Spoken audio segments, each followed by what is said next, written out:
aybdorlik hissi bu juda ham tez keladigan narsa. Eng bizani cho'ktiradigan holat ham aybdorlik hissida yashash.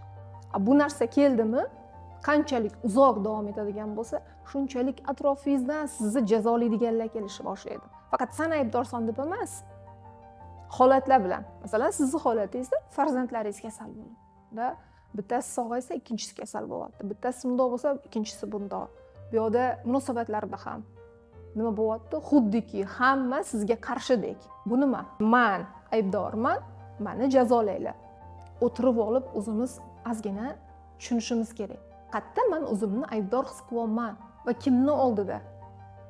Sekin-sekin buni gapirib, o'zingizga tushuntirib va buni tana holatida yashab berishingiz kerak.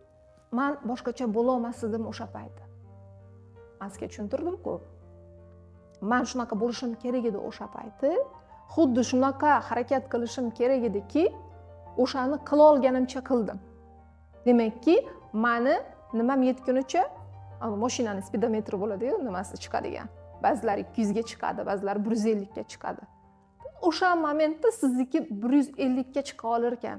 Undan ortig'ini o'zingizdan talab qilmang. Undan ortig'ini talab qilish bu o'zi men bo'lmasa ham bo'lishim kerak degan o'zingizga qo'ygan nima deydi, qolip. Insonlar qolipda yashaganida ular hech qachon расслабиться qila olmaydi.